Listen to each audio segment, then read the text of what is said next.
ਵਾਹਿਗੁਰੂ ਜੀ ਕਾ ਖਾਲਸਾ ਵਾਹਿਗੁਰੂ ਜੀ ਕੀ ਫਤਿਹ। ਮਨੁੱਖ ਦੇ ਅੰਦਰ ਜਿਹੜਾ ਬਾਰ-ਬਾਰ ਵਿਚਾਰ ਚੱਲਦਾ ਹੈ ਉਹੀ ਇੱਕ ਦਿਨ ਕਿਰਦਾਰ ਬਣ ਜਾਂਦਾ ਹੈ। ਬਗੌਰ ਮਤਾਲਾ ਕਰਨਾ। ਅਗਰ ਕੋਈ ਮਨੁੱਖ ਇੱਕ ਚੋਰੀ ਦਾ ਵਿਚਾਰ ਕਰ ਰਿਹਾ ਤੇ ਉਹ ਸੋਚੇ ਚਲੋ ਵਿਚਾਰ ਹੀ ਕੀਤੀ ਹੈ, ਮੈਂ ਕੋਈ ਚੋਰੀ ਥੋੜੀ ਕੀਤੀ, ਇੱਕ ਉਦਾਹਰਣ ਮੈਂ ਦੇ ਰਿਹਾ, ਪਰ ਇਹ ਵਿਚਾਰ ਬਾਰ-ਬਾਰ ਚੱਲਦਾ ਰਹੇ, एक दिन चोरी कर बैठेगा, वो विचार नहीं करा देनी, वो विचार इतना मजबूत हो जाएगा उसके को लेकर आ लेगा। मैं पढ़ रहा सी कवि दिनकर होए ने हिंदुस्तान दे बड़ियां उन्हां दीयां किताबां ने ते बहुत वड्डे पैमाने च थां थां ते देश दे सन्मानित होए। दिनकर सूरज नूं कहंदे ने, उन्हां दा तखल्लुस सी, हिंदी दे कवि सन और लेखक बहुत अच्छे। उन्होंने एक अपनी आप बीती लिखी है,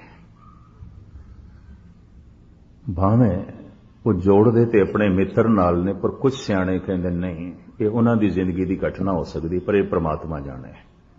पर चूंकि उन्होंने एक अपने मित्र नाल जोड़ी है कहानी, ते मित्र दा बनावटी नाम, मेरे पड़ोस च रहन वाला मेरा मित्र,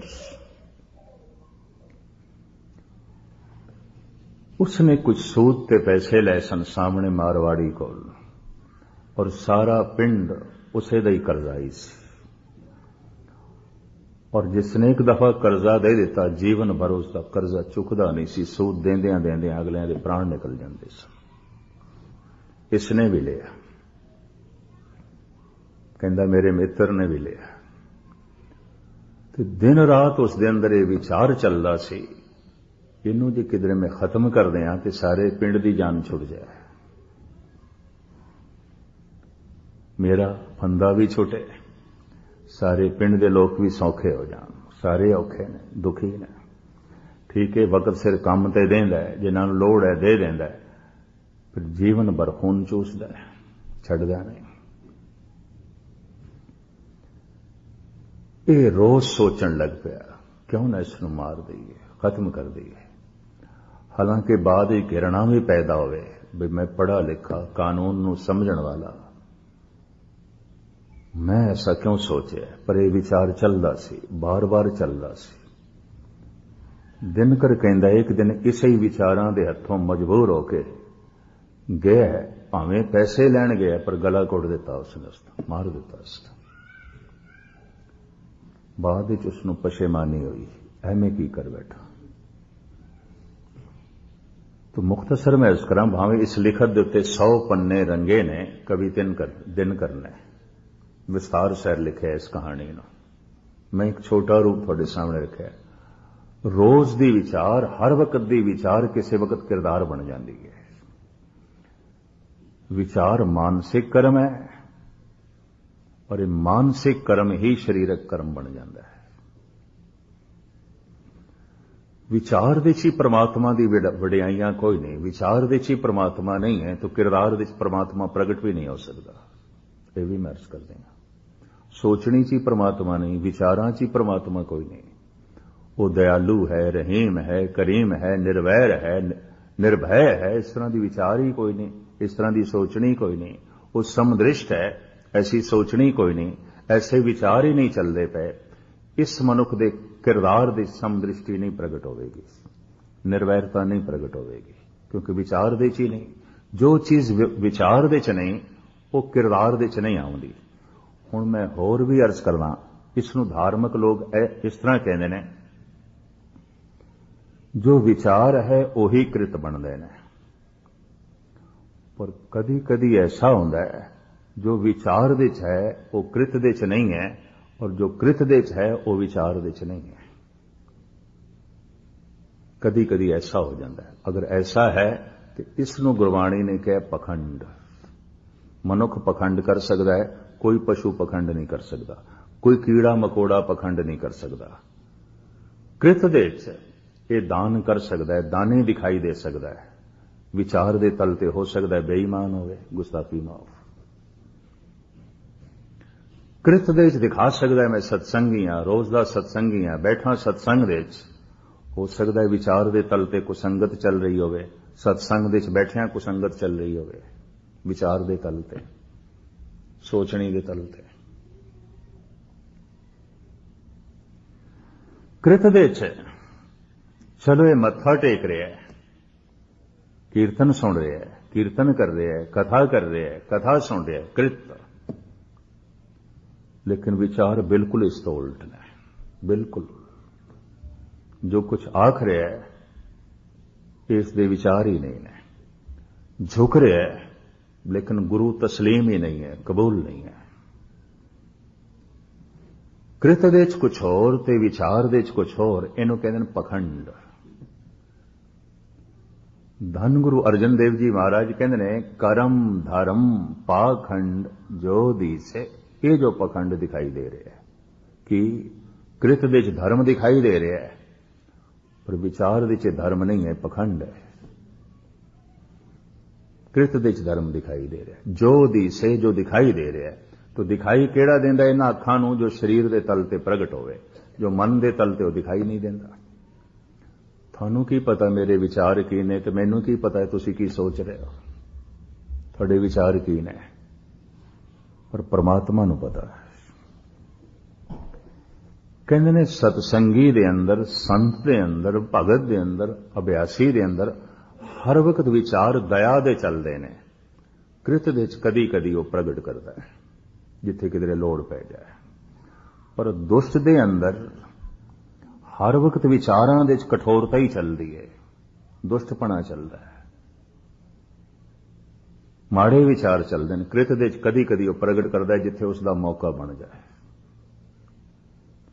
लफ्ज मैं फिर दोहरावां, संत दे अंदर, भगत दे अंदर दया दे विचार हर वक्त चलते हैं, प्रेम की सोचनी हर वक्त चलती है, निर्वैरता हर वक्त प्रगट होती है, समदृष्टि हर वक्त है, पर कृत दे उत्थे ही प्रगट होती है जिथे लोड़ पै जाए, उंज नहीं, क्योंकि उंज लोड़ ही नहीं किथे वो कृत दे प्रगट करे अपनी दया नूं, अपनी समदृष्टि नूं, अपने प्रेम नूं। पर एक दुष्ट दे अंदर विचार दे बेईमानी हर वक्त चलती है, विचार दे चोरी हर वक्त चलती है, विचार दे दुष्टपना हर वक्त चलता है, पर कृत दे प्रगट उत्थे आउंदा है जिथे उसकी लोड़ पै जाए, जिथे उसकी गर्ज होवे, वो दुष्टपना कृत दे तल ते प्रगट कर छड़दा है। विचार दे ते हर वक्त दुष्टपना चल रहा है, कृत दे तल ते किधरे किधरे प्रगट कर छड़दा है। जिवें हुण दिनकर दी गाथा मैं तुहाडे सामने रखी, विचार ते उसके अंदर हर वक्त चल रहा सी, कृत दे तल ते एक दिन प्रगट कर बैठा। विचार दे दया हर वक्त चलती है, अभ्यासी दे कृत दे किधरे किधरे प्रगट करता है। विचार दे दुष्टपना हर वक्त चलता है, दुष्ट दे कृत दे किधरे किधरे प्रगट करता है। लेकिन कदी कदी ऐसा होता है विचार दे ते कठोरता चल रही है, चोरी चल रही है, कृत दे तल ते दान प्रगट हो रहा है, पखंड। विचार दे ते कोई परमात्मा नहीं, ना कोई परमात्मा दी महिमा ते ना ही परमात्मा तो ये मुतासर है। कृत दे गुरुद्वारे आया है, इनू कहते पखंड। रब दे गुणा तो प्रभावित नहीं है, परमात्मा दे गुणा तो प्रभावित नहीं है। मंदिर मस्जिद गुरुद्वारे च आ गया है, ये मस्जिद च आवना पखंड, ये मंदिर दे आवना पखंड, ये गुरुद्वारे च आवना पखंड, क्योंकि रब दे गुणा तो ते प्रभावित है नहीं, रब करके नहीं आया, और उसके विचार भी नहीं चलते इसके अंदर, उसकी सोचनी भी नहीं है, उसका चिंतन भी नहीं है। लेकिन फिर भी धार्मिक कर्म एक कर रहे हैं और धर्म तल ते कुछ भी कर रहे हैं, इनू कहते पखंड। अखां नाल दिखाई दे रहा है धार्मिक कर्म है, पर इस धार्मिक कर्म की कोई बुनियाद नहीं है, जड़ नहीं, क्योंकि विचार विच है नहीं। इस वास्ते गुरु अर्जन देव जी महाराज कहते कर्म धर्म पाखंड जो दिसे, ये जो दिखाई दे रहे हैं पखंड, विचार विच नहीं है। विचार पहले होवन ते वो किरदार बने, उस किरदार की बुनियाद है, चाहे शुभ है तो चाहे अशुभ है। कई दफा ऐसा होता है कृत दे अशुभ हो गया, लेकिन विचार दे अशुभ नहीं सी, तो मैं अर्ज करा उसनों अशुभ नहीं कह सकते सी। कृत दे च पाप हो गया है, लेकिन विचार दे च पाप नहीं सी, तो ये पाप नहीं है। कम से कम परमात्मा की दुनिया च पाप नहीं है। एक उदाहरण मैं दे दिया। 6वें पातशाह के घोड़े की लगाम एक बिरध माता ने पकड़ ली, लंबी चौकड़ी, गाथा है, साखी है। तो माता पता की कहन लग पई हाथ जोड़ के, तू पतत मैं पतत पावन, तू पतत मैं पतत पावन। हुण सीधे ये गालां कड्ढण वाली गल है। गुरु नूं आखना तू पापी है, कही जा रही है। तू पतत मैं पतत पावन, तू पतत मैं पतत पावन, मैं तेरे पाप धोण वाली। सेवादार ने पकड़ लिया, पीछे खिंच के जो है सुटिया। मूर्ख एक ही आख रही है। 6वें पातशाह कहने लगे, बड़ा सोहना संबंध जुड़िया होया सी, ये तू की कीता? आण दे सन कोल मेरे। ये ठीक कह रही है जो कुछ, इसके जो विचार ने मैं देख लेना। तू कृत देखदा पिया, असीं विचार देखदे हां। छड्ड इसदी कृत नूं। जे बाहरों भुल चुक बोल दे, भी खरे हर बाणे। बाहरों गुस्ताखी कर गए, बाहरों गलत बयानी हो गई है, विचार दे तलते नहीं सी, सोचनी दे तलते नहीं सी। कई दफा मनुख बाहर बड़ी नेकी कर रहे हैं, भलाई कर रहे हैं, पर सोचनी दे तलते नहीं है, विचार दे तलते नहीं है। बाहर तो बहुत भला कर रहे हैं, पर यह भलाई उसके विचारां विच नहीं, उसकी सोचनी नहीं है, उसकी कोई बुनियाद नहीं है, उसकी कोई जड़ नहीं है, उसकी कोई आधारशिला नहीं है। वाहिगुरू जी का खालसा, वाहिगुरू जी की फतेह।